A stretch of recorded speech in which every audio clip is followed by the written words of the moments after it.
Hello again, this is Chipper Doodah, and this is my second volume of my Magic card collection. I am making this video in early October 2009, and at present Volume 1 and Volume 2 that I have shown represent about 90% of my entire Magic card collection.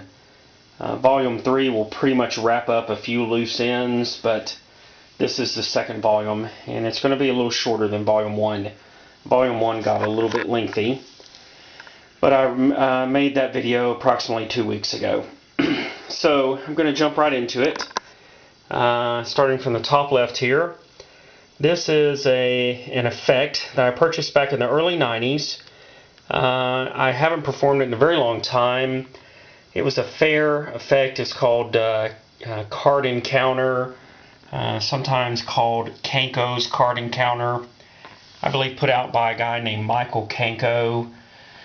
Very oddly, I crossed paths with him on the old Prodigy bulletin board service a million years ago. That shows what kind of a dinosaur I am. Pre-internet days, back in the very early to mid-90s.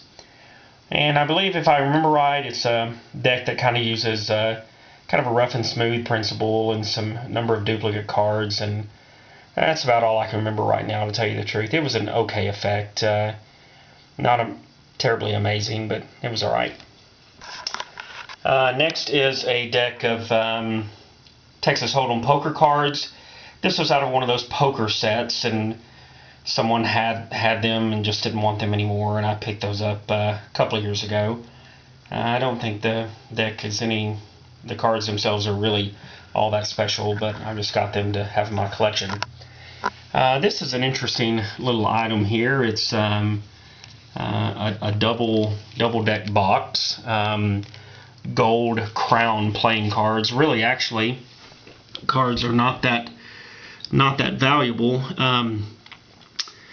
Or high end, so to speak, but it is a double box, and I like double deck boxes. I purchased this at a magic shop in Longview, Texas. Better Lock and Key. There's a whole different little story about that magic shop, but owned by a gentleman named Eugene, who has been involved in magic for many years. And purchased that little box, double deck. Both decks are poker size. The cards are fair quality. Next is a set of Paulson playing cards. These are actually it's a canceled deck from the casino, the Grand Casino in Coshada, in the state of Louisiana. And you can see it's been canceled there with the punch out, but the cards themselves are pretty neat. And here next is just an old-fashioned Svengali deck that I've had for a long time, put out by Haynes House of Cards. Purchased that probably around 94 or 95, and everybody needs a Svengali deck. Next over here, pardon me, is a blue-back tally-ho circle-back, just a standard deck. Misplaced the box and wrapped up in a rubber band. Next is a one-way forcing deck put out by MJM Magic. That is the Queen of Hearts, if you know how one-way forcing deck works. Next is a Disney specialty deck. I really like these cards, given to me by a friend, Mickey and Donald, and I'm not a big Disney freak, but I like little specialty decks like that. Next over here is the old Mental Photography deck. Utilizes a rough and smooth process, rough and smooth principle, and Mental Photography is a long-standing gaffed deck. Many zillions of those have been sold in magic shops. Next over here is just a good old standard tally-ho circleback deck, reds. I don't have many of these in my collection. A set of bridge-size bicycle playing cards. These are actually not that easy to find these days. You have to look pretty hard for those, and they're in very good shape. Next is a standard bicycle, blue bicycle rider backs.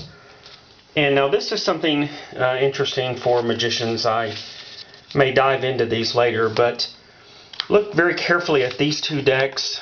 Notice the mark that I placed on these two decks with a Sharpie. The black mark there, and if you'll look carefully, the black mark right there on that blue back.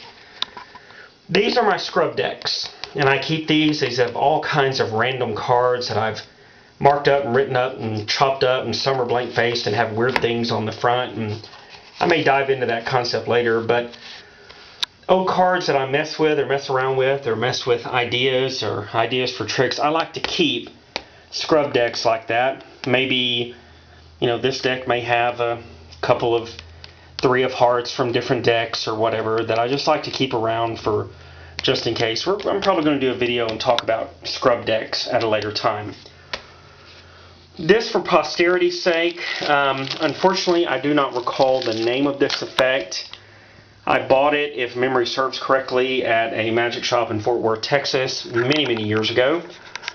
This deck is a juiced deck, if you know what that means, and does require the use of this little red, nearly transparent clipboard. And very nice deck. I've performed that trick many times. Very entertaining, very nice, very fun to do. I believe the juice is wearing off on these though. It's many years old, put out by John Cornelius. And John Cornelius was a very hot creator of magic back in the 90s.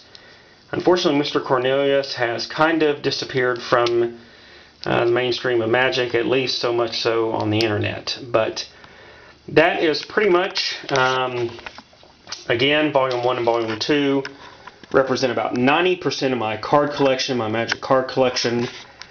And I do have a few little odds and ends that I will post at a later time. But Volume 3 is probably going to wrap up the general gist of it. Thanks for watching, and please rate this video.